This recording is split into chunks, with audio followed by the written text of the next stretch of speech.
Lori and Barry. Well, hello everyone. We are recording, and here we are it's a Wednesday night in Blacksburg at Virginia Tech. It's a balmy 11 degrees outside, Beautiful. and it's a good time here in the midst of winter to focus a little bit on wellness. And we're so delighted to be able to talk to you tonight, to our families, and have Laurie Fritsch here with us. Laurie is the Assistant Director of Hokie Wellness, and tonight we're talking about digital well-being. So, Yeah. hello, Laurie.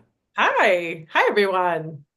Well, why don't you start with just what is Hokie Wellness? Like for our families who are new or not new, and their children just don't tell them anything.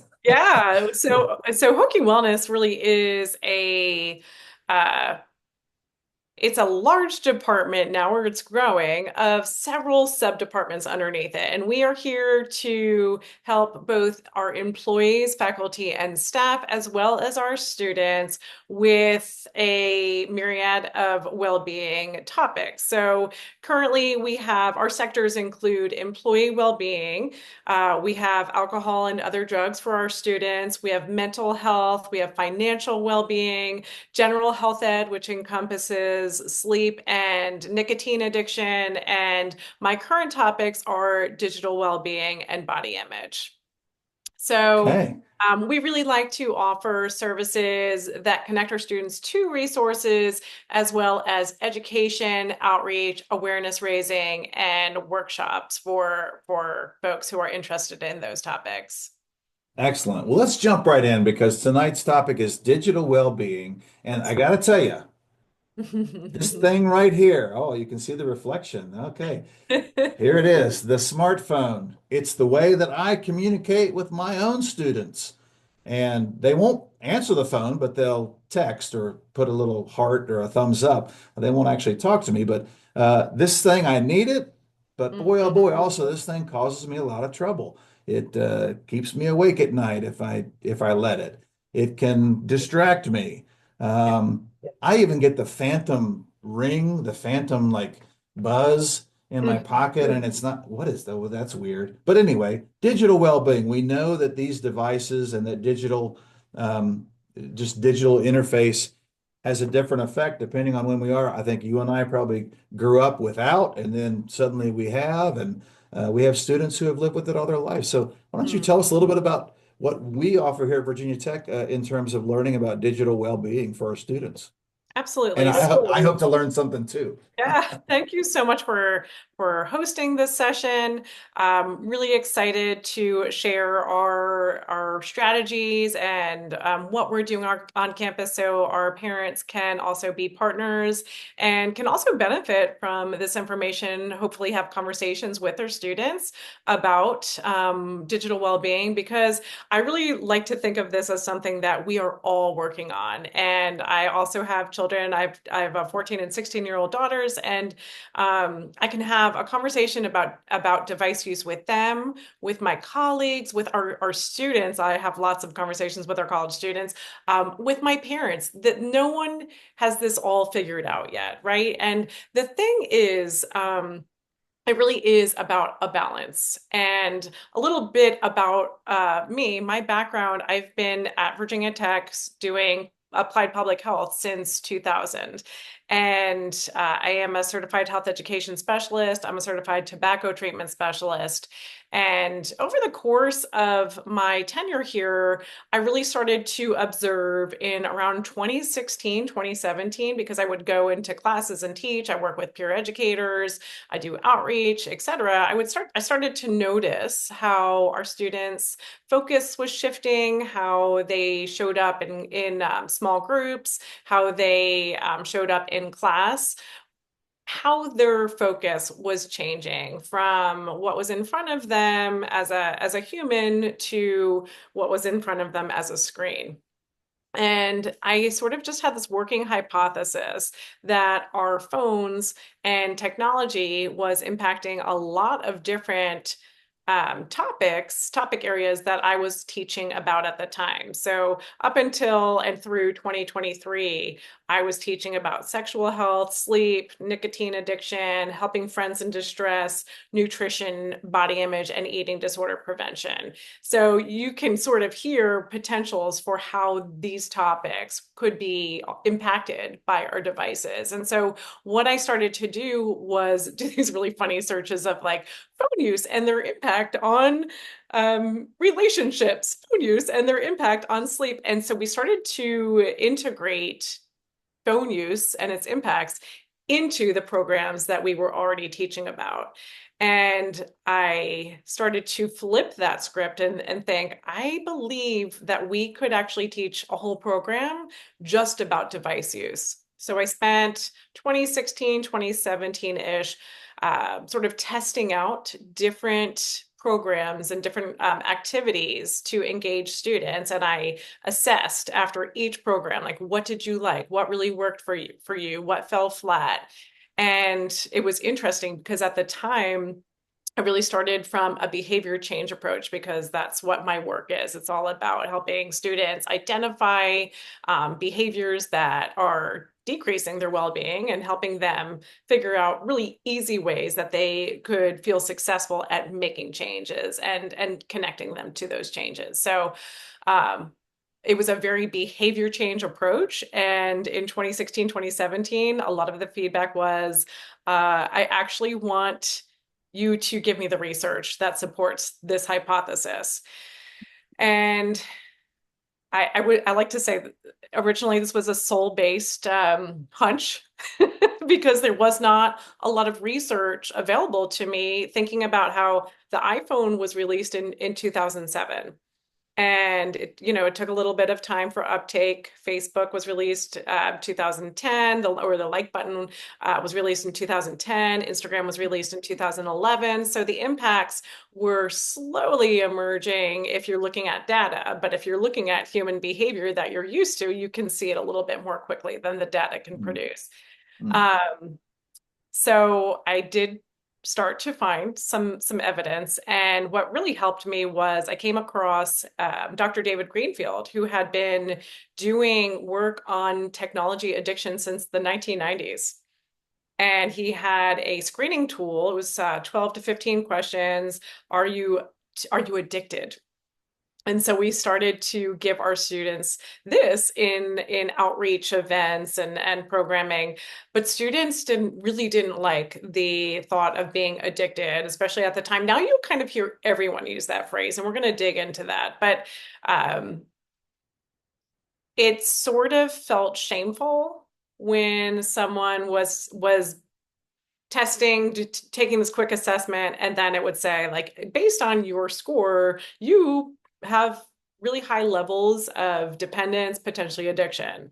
And so we started to think about ways that would be more approachable and more digestible for students. So I'm just gonna lay out, we don't have, I was sharing with Barry that I really like to do this over the course of 3 hours.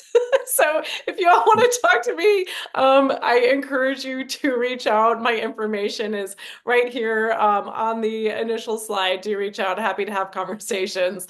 But hopefully we'll chat about the impacts of device use on specifically college students, because while it impacts us all, it impacts us all differently. I think, according to sort of age categories. So we're really diving into college students here.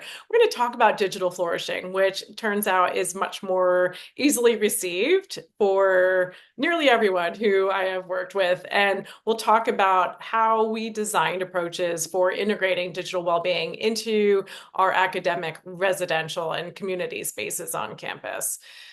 So, the Digital Wellness Institute has a really great tool that helps people assess how they're doing, what they're doing right with their device use. And when you're looking at this wheel here, you can see that it covers our digital use with productivity, environment, communication, relationships, mental health, physical health, quantified self, and digital citizenship.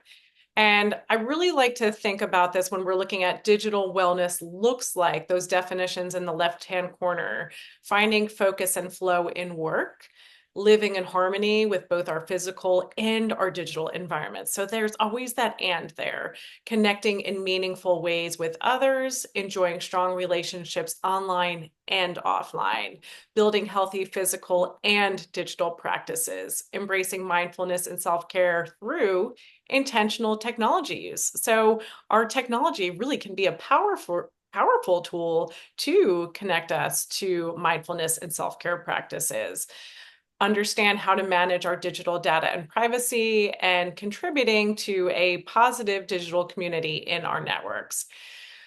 When all you have to do if you're curious about your own digital flourishing is type in digital flourishing survey. It's a free instrument through the Wellness Institute. It is a validated tool and it's super easy to take. Each category, those 8 categories, has about 5 questions, and you just answer those questions and it will actually give you a report at the end that highlights where what you're doing really right with your device use and areas of improvement. And if you are interested in making a change, and this is really the caveat, people only make change if they really are interested in doing so, right? And even then, making change is hard. So if you're interested in it, they give you all of these concrete tips that you can immediately start integrating. My suggestion, and we'll get into how we do it at Virginia Tech, is really to just do one at a time and create this sort of snowball effect because human behavior really resists change. So we want to make it feel easy. It's got to be something easy. It's got to be something that we don't have a lot of friction with. And we need to experience success.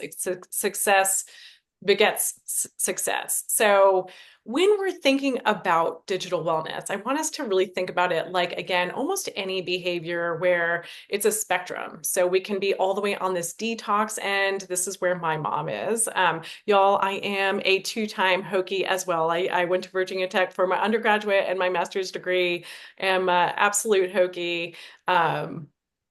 Thanks, mom and dad. So great job, parents and folks who are supporting students out there. So we're going to be over here on this digital detox end. These are folks who really are Luddites, don't believe in technology, don't want to engage with technology. I don't think that's going to be anyone at Virginia Tech because we really need it, right? And then we have the digital addiction end. And we know that while phone addiction is not technically a diagnosable mental health diagnosis yet, we can see how it plays out through an addiction lens and how it can impact an overall daily function pretty significantly. So digital addiction, some studies will show us that about 6 to 16% of the population does have what looks like a true addiction to devices, and with that 16% being the highest in our college age range students. So something for sure to keep track of. Um, Ultimately, we want to land in digital flourishing. And digital flourishing means that we are able to use our phones and our technology in a way that maximizes our goal attainment, that it helps us achieve our goals. And we are also able to recognize and understand priorities to us where our device use is actually distracting us from those priorities, and we're able to minimize those. So we want to land in that sweet spot of flourishing. So the biggest question I ask our students, this is how I start off every workshop, every lecture, every conversation. I don't want them to feel shame. No one changes from shame. And I'm going to say that over and over again. So what do we like about device use? What are all of the good things our phones and our technology do for us? And then everyone processes it. So peers will hear their peers and head nods, head nods. Yes, this is what I like. And what do you not like about device use? So start with those pros and then we'll transition to those dislikes. And so for you all, in case you're wondering, I have taught this lecture where I am engaging students in this capacity hundreds of times. And here is a traditional list of things that our students name as they really like them. So that socialization piece, communication, reminders, homework, some things you'll hear, and I will point out to them this could be a pro and a con, right? So some students will say it helps me escape. And so a common term we're hearing now is like numbing out. But students also recognize that can be harmful to their mental health if we're Mm. always pushing out those negative thoughts and we're not coping with them.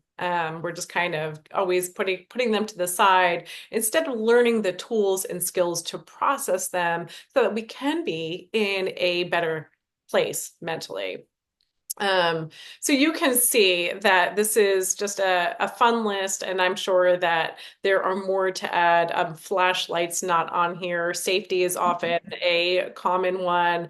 Music's, pictures, memories, those are always top of the list. The fills gaps of boredom. We're going to talk about boredom in a moment, but it feels good in the moment, but we know that boredom is something that is very beneficial to us. So again, double-edged sword here. And then here are the dislikes. And this is where I absolutely know our students are brilliant and they're self-aware because they are naming all of these dislikes. They get it. And it's way more powerful when they're in a group and they're all brave enough to say these things. And then I don't have to say them because again, the head nods. This isn't just some faculty member that's telling them why they shouldn't like their phone. It's like, yeah, like we all dislike these things about our phone. We're all together in this. And this is where I typically will say, this is a story of big tech versus Virginia Tech. And we are trying to figure out how we are going to win. And we transition really into how can we use our phones as a tool instead of a hobby? That's the ultimate question, right? Because when our students, I always joke around if they're to make a dating profile or if they're to talk to someone and meet a partner and that person says, "Oh, like what are your hobbies?" No one ever says, "Phone is my hobby." And then I say, but think about how much time we are just on our phones scrolling, not engaging with a hobby, not doing something that benefits us, and myself included. Um, and yet we're not proud of phone is our hobby, but when we look at time allotted, it certainly has become one. So then we transition into the reason why we do not, those dislikes are our dislikes, is because we have research backed evidence that says, yeah, we're being significantly impacted by those things that we dislike. And so here are all of these things. So we know it decreases our ability to focus. We know that it decreases our productivity. When we're multitasking, we're really doing something called task switching.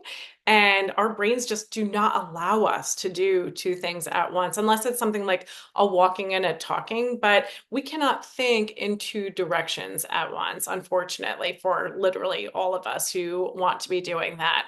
But we know that when we are trying to task switch rapidly, like we all do, we can lose up to 40% of our productivity in a day. So we talk about all of these whys behind this.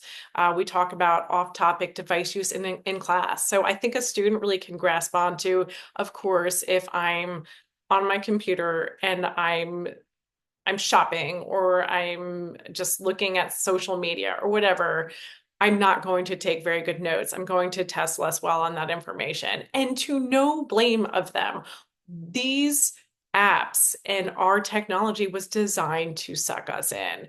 But I think the other thing we need to think about is when someone's off topic on their laptop, if someone else can see their off topic laptop, studies are showing that the person who's distracted by someone else's off topic laptop is also testing less well on that content. So then we start to think about social, like this technology etiquette. How is my use impacting others? Um, the sleep thing is huge. So we know that we're staying up late just to scroll or to watch that next streaming episode. It may heighten our emotions if we're in a heated conversation or we're scrolling through something that can be triggering emotionally, and it's really impacting our sleep. And sleep really is the epicenter of success in humans. I do believe it regulates emotions. It helps consolidate memory. It helps us perform better on tests. I mean, it really, we need our sleep. And when we're digging into it, when we're displacing sleep with device use, it really is quite significant. And then it leads to those feelings of anxiety and depression and ADHD. We're experiencing all of those social comparison moments, the fear of missing out. Disordered eating can come from it when we're just trying to achieve that ideation that is perpetuated to us through media. And then we look at that connection piece, how important connection is to create a sense of community, a sense of belonging that we know impacts our students' success while they are anywhere, especially when they're in the college setting. So when a student comes to a university and they're spending so much time connecting with their friends and family who are elsewhere, it's delaying their creation of friendships where they are. And so I always think about how this could impact our first year, our freshmen, and that delay in creating a sense of community. And if we don't feel like we belong, it's going to be really hard for us to experience success academically, experience success emotionally, experience success relationally. And so we are trying to figure out, how do we interrupt this? And then finally, that low boredom tolerance. And we know from research that boredom is actually really essential for creativity, for creating moments of reflection, for creating new ideas, inspiring our students to try new things. We really need that rest from our brain, for rest in our brains in order to compile and do something with what we're taking in. So in 2022, I asked all of the students that I taught digital well-being workshops to, I asked them, how can Virginia Tech foster a more mindful digital environment? And from that, we had really four pretty big themes. They really wanted to be educated on why, like what are the benefits of doing this? They wanted best practices for professors, for like how professors were teaching classes and how professors engage their students. They really wanted boundaries and technology policies and campus interventions. And our students are just so smart. So here were just some of the highlights reflected in that, but educate us on the benefits of going device free. People won't want to give up using their phones if they don't understand the upside. So really the why drives so much of human behavior. Why? Teach ways to lessen device use, like focus modes on our phone. Ask professors to tell students to put their phones away. That's a very controversial one, right? Because a professor doesn't want to make students mad. It is their educational experience. So it's a very fine line of what people feel comfortable doing. Encourage students to talk with each other, do group work, pen and paper, going old school here, not expect students to respond and stay updated all hours of the day. Assignments and tests should not be due during weekends. Give detailed digital expectations in the syllabus. Put things in the bus, put signs across the campus to look up, mindful breaks and signs in the library, and more events, tabling and education. So, y'all, our leadership at Virginia Tech is just phenomenal. I took all of this information, I took the research, and I put an ask out to say, I had this idea.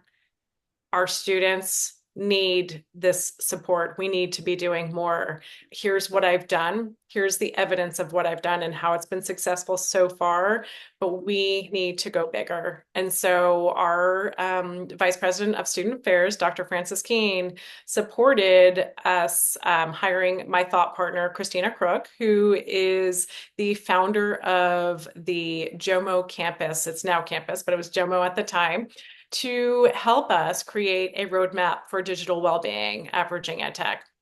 And because essentially, I really like to work with evidence-based practices, and there wasn't one.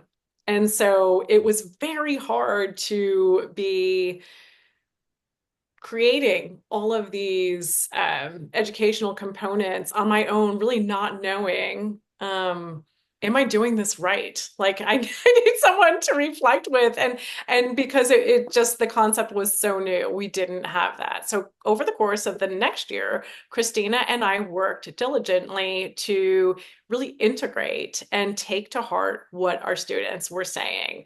This is just a quick video from one of our students who the student Riley was a peer educator of mine, and she had been teaching digital well-being for a year. And here's what she thought about what we can do.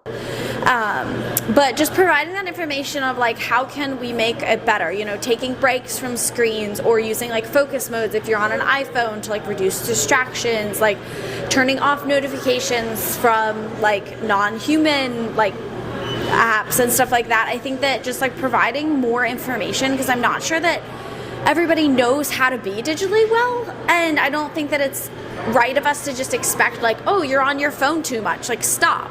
That's just not a realistic expectation. We need to provide like actionable steps, and that was what really helped me going forward, is like actually being like, this is something I can do, and making sure that they're realistic and like small steps that will lead to a bigger goal.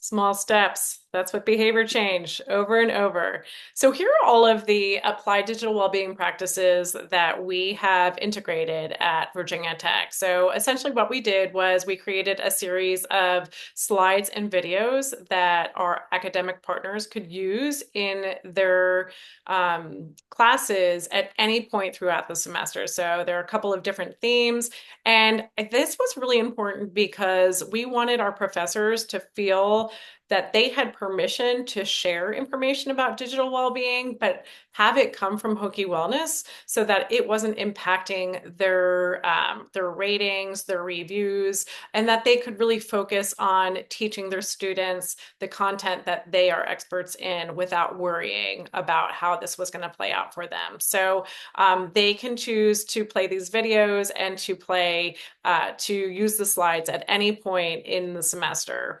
I go in and personally teach many guest lectures for our students. It's one of my favorite things to do. We've created a series of banners and phone boxes and conversation cards that are installed in various places on campus. Right now, they are in West End Market and in Squires Break Zone. They've also been in the Deets Coffee Shop as well as the library. So we have just so many wonderful campus partners. And the thing about this is, while it lives in Hokie Wellness, it's just because that happened to be where I was. But every partner on campus that I've approached feels just as passionately about this as I do, and have just been so supportive in elevating this to help our students be digitally well in their space. So we're going to talk about that in a little bit as well. We have weekly digital well-being challenges, and these came from a more formal 4-week challenge that Christina from JOMO and I created, and some of the assessment process that went in there. I conduct focus groups where our students help guide what the new challenges will be the following year. They help me. I can't do this without our students. All of the content and the messaging is always coming from students. It's coming from student reflections. It's coming from reflections of the weekly challenges. It is from students for students, and I can't do it any other way because they know how their devices are impacting them and what they need help with. We do lots of tabling to promote our weekly challenges and to elevate the concept of digital well-being at Virginia Tech. And something new that I'm hoping to get into as a tobacco treatment specialist and a behavior change specialist. I've done lots of one-on-one coaching in the past and hope to do this with digital well-being as well. So here's an example of one of the slides that Jomo Campus and I created together. So you can see it's really based on a little bit of a fact. Did you know that multitasking can add up to a loss of 40% of your productivity? And then immediate tips for how to study better and how to have better homework habits. So just choosing a new environment, starting with distraction-free work and batch processing. And then we really try to frame this in positive psychology. So celebrate focus. We want our students, again, to feel like this is something to be celebrated. This is not something to feel bad about. This is not something that's hard to achieve. Everyone can do it and we can celebrate it. So it's sort of the feel of what our messaging looks like. Here's another For one. example, so Yeah, Lori, like if I was a student and I walked into my, yesterday was the first day of classes here yeah. for spring semester 2025. I walked into the first day of my calculus class and it's a big, auditorium or whatever. Is there a Mhm. chance that one of your slides would be up on the screen as I walked in? I'm like, okay, here's a reminder that, Yeah. of these kind of things. So I'm going to show you, these were the slides that Christina and I created with Jomo, but we have now Jomo and Virginia Tech are great partners. We have just different brands. So now we have transitioned to our own brand of digital well-being called Hang Up and Hang Out, and her brand still remains Jomo. But we have frequent calls together and we are still great thought partners. Just wanted to make sure our branding was a little bit separate. So we have this two-factor now and put your phone away because students are always talking about how having to two-factor just makes them keep their phones out as soon as they get into class. So lots of relevant information here.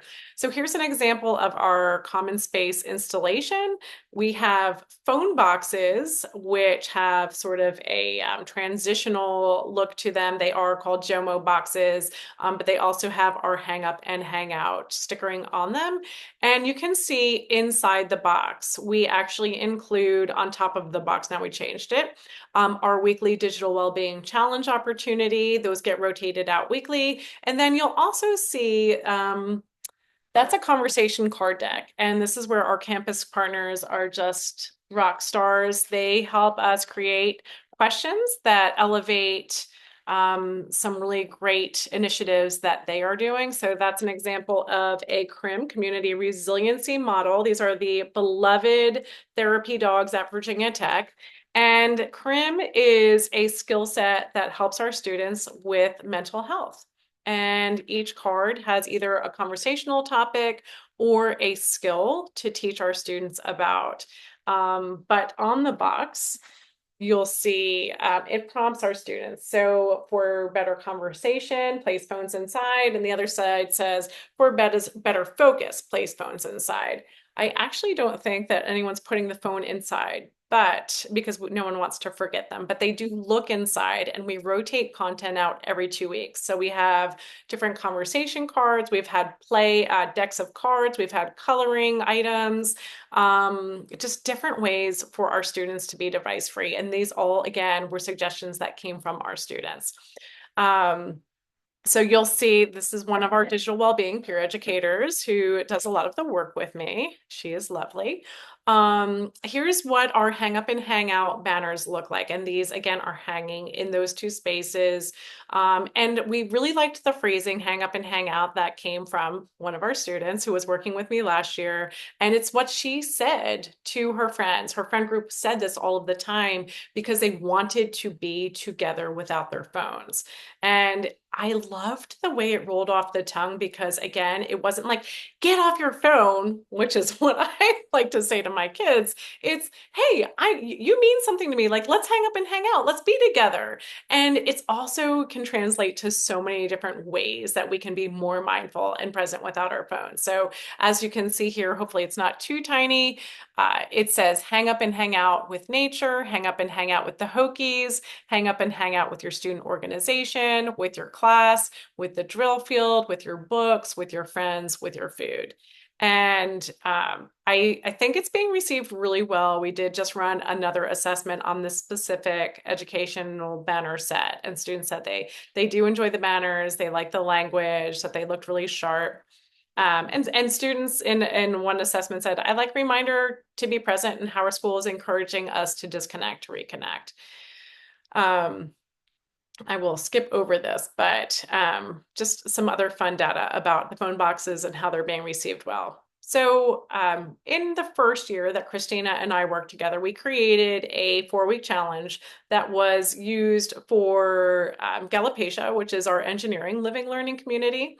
And we had the opportunity to pilot this with them. And I actually did a formal study through the IRB to test the effectiveness of this intervention. So in the fall of 2023, we did have 618 students go through this entire process. And it was great because it was a community. And the whole idea of digital well-being is we cannot do this as individuals, because if one of our students decides, okay, I'm gonna be the person, I'm gonna not be on my phone the next conversation I have, I'm gonna approach this group of friends. If everyone else is still on their phone, it still doesn't work, right? We all have to do it together. And so to have this great opportunity and partnership with Galopecia, where they said, yes, this whole community will do this together, is really powerful. So the 4-week challenge each week had a different area of education. So the first week was on focus. Second week was relationships. The third week was experience BT. And the fourth week was brain breaks, which is a nicer way of saying embrace boredom or embrace discomfort, right? Embrace the awkward. So when I did it again this fall, and it's kind of interesting. The data changed. My educational session changed a bit, and what I did, I spent more time on education and changed one of the assessment tools. And I'm not sure if that's what made a difference or what, but I was thrilled to see it went up about 8% in how many students reported that they made a change at the end of the 4-week challenge. So really happy to see that. Most importantly, we are really seeing some significant improvement in decrease in distraction. So the blue is before and the red is after. So they were less distracted by their device. They used their device less for procrastinating. They were able to single task more, and they were able to focus more.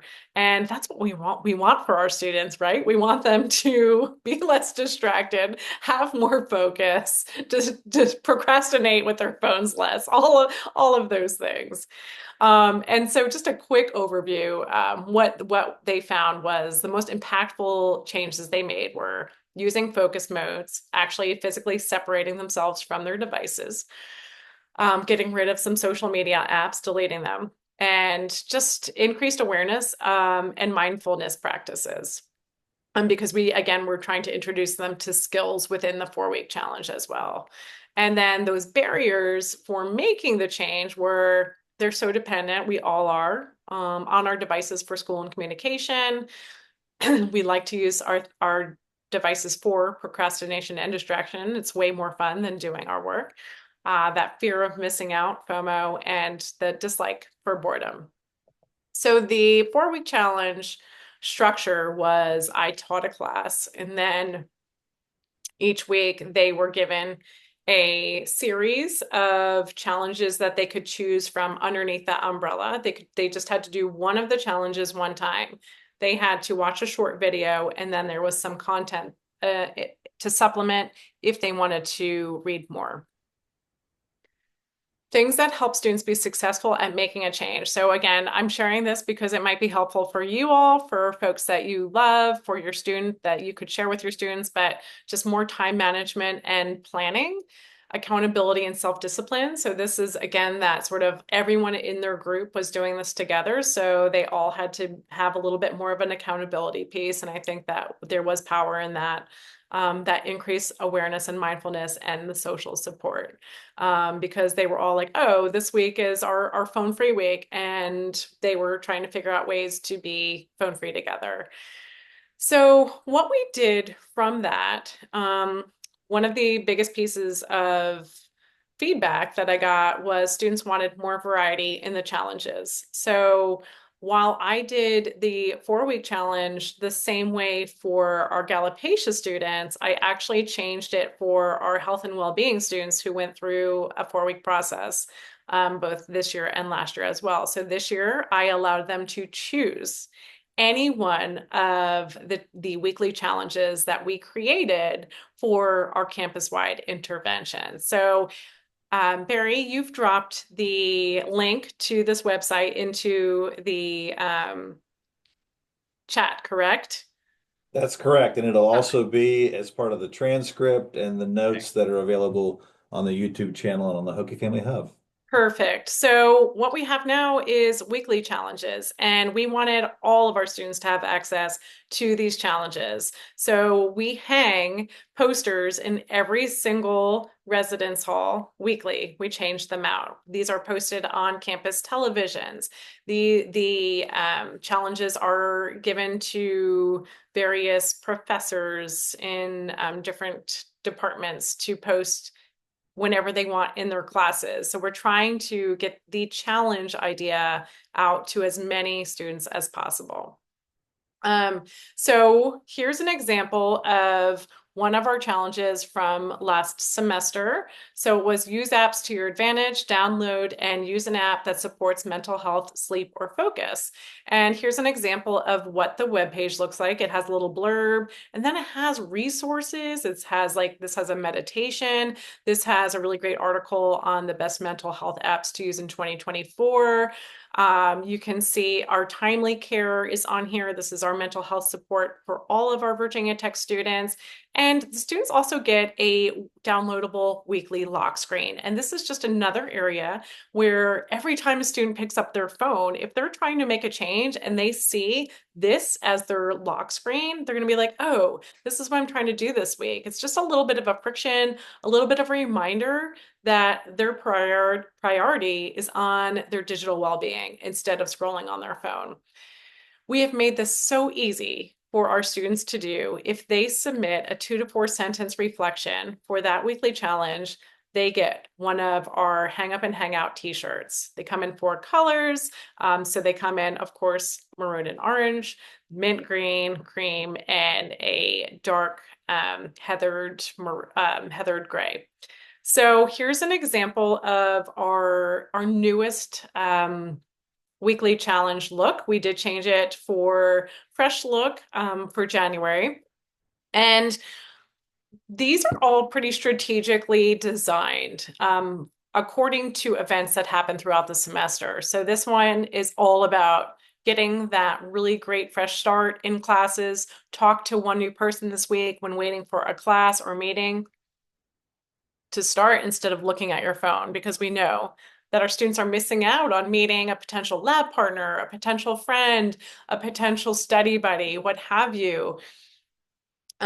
We have social media reels now for all of our weekly challenges, so check those out as well if you follow Hokie Wellness.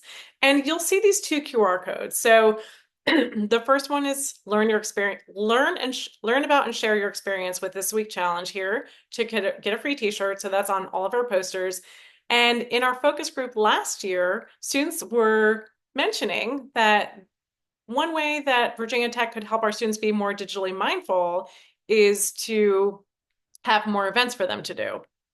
And, and was shocked that they said this, because on any given day, there could be 50 to 100 events for our students to do. And so there was a very large disconnect about our tool Gobbler Connect, our students thought that that Gobbler Connect was just for student organizations, that it wasn't a place to go to find out what was going on.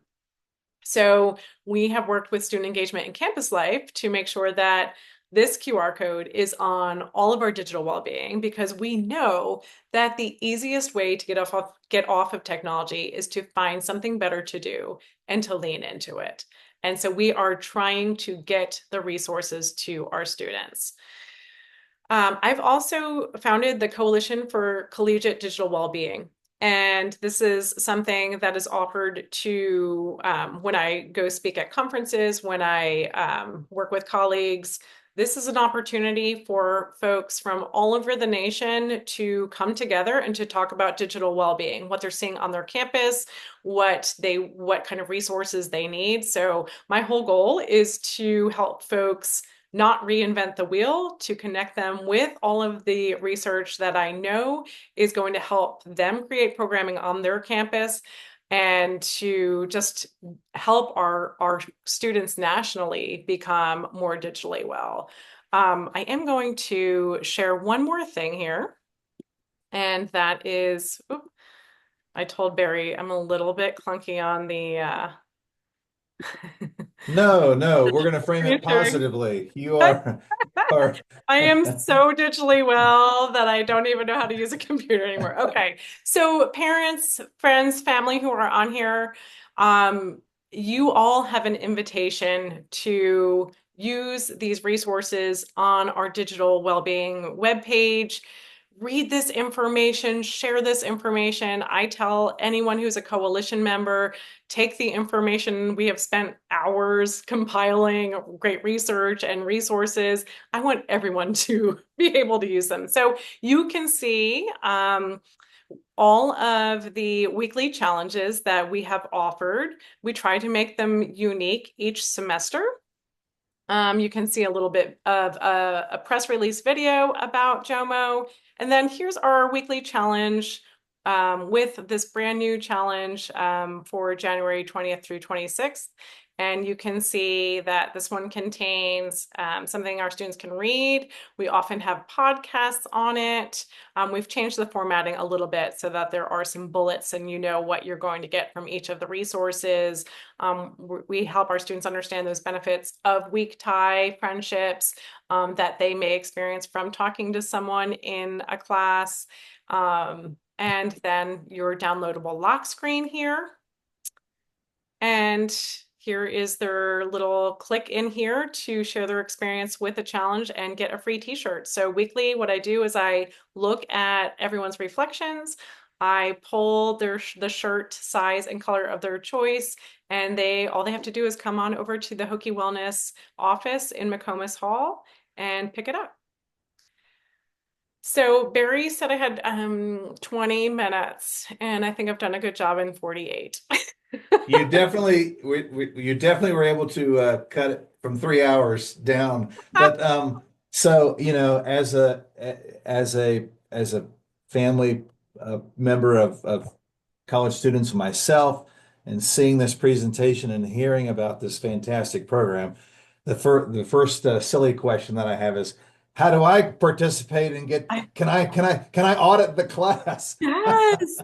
So you can actually through Employee Wellness, they have 8 week an eight week challenge. So any employee can do I think we have 15 challenges this semester.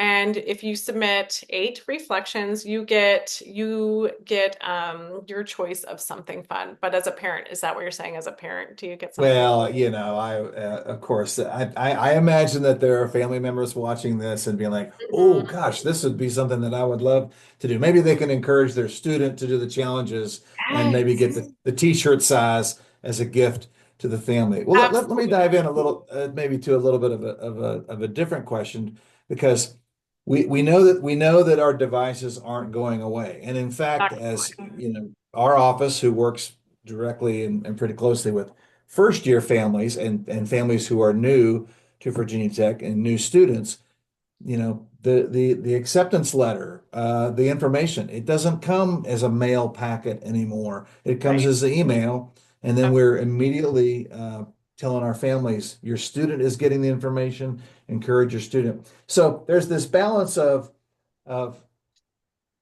these darn phones are such a problem versus we have to have them. So, what's the best attitude that you think of the family members Mhm. can take to either model it or to encourage digital wellness for students? Absolutely. Yes. So I think the thing we all need to figure out is how to set those boundaries. And I feel like boundaries has become a very despised word. So whatever you want to call it, I think that we need to communicate, hey, I check my phone at a couple of times during the day specifically. If you don't hear back from me, don't panic. Because so many of us are in this relationship with our phones and our loved ones, our friends, our family members, where the expectation is immediate response. And that actually increases everyone's stress and anxiety. So thinking back to the olden days of 1994 when I went to college, thinking back to those days, it was very normal to not talk to someone for weeks at a time. Um, and to know, okay, they're probably fine. Like Virginia Tech's going to take care of my student, my and to sort of be okay with we don't need to talk all of the time or um, set very pre-established times of when we do speak so that everyone can have this respite from being tethered to a device all of the time. I think that's the biggest one. I think it's huge for professors and faculty members to be able to communicate. I check my email during these times. You can expect a response within 48 hours. I answer text messages during these times. I will respond to you these times. But that's the biggest piece. We just have to create times that work for us and to tell others when those times are so that the expectations in place, it's just not immediate. And I think that would alleviate so much stress and anxiety on everyone's end. I love the way that your program and that your office is framing it positively, like focusing on the success, because it's very easy for all of us to point out the problem. All these kids do is they just stare at their phones all day long. They've got super thumbs and blah blah blah. However, like it's so amazing and wonderful the programs that Virginia Tech is offering and the data. I mean, it's data driven Yeah. already, even Yeah. though it's early, right? Exciting. It's exciting. Yeah, and I think that another critical thing to think about is our students missed out on a lot of skills. They, because they grew up with so much technology, they actually feel very uncomfortable, many of them, having conversations without their phones in their hand. They don't know how to have small talk without their phones in their hands. The phone is the center of the conversation. It is at the setting of a table. And we need to help them increase those skills. That's why we have these phone boxes with conversation cards to give them these tools to practice so that they can experience some success of, oh, I can have a conversation without my phone and it didn't kill me. Like you have to feel like I can do it in order to want to try it more. And they just were very unfortunate that they grew up in a time where it's just very normal to always have a phone out with that conversation and also not having to necessarily embrace boredom because again, boredom's not really fun, but knowing how much our brains do need it, how much our mental health does need it, we need to figure out ways and hobbies and items that do help us feel good again, that don't necessarily give us that immediate reward of dopamine or reward chemical. Um, just encouraging our students to seek out real life experiences, to maybe put their phones away, to have more fun. Like college is supposed to be the best. And I always joke around that who knew, Barry, that you and I were such good procrastinators, and that procrastination when we were doing it in college was really positive. Because what did you do when you procrastinated?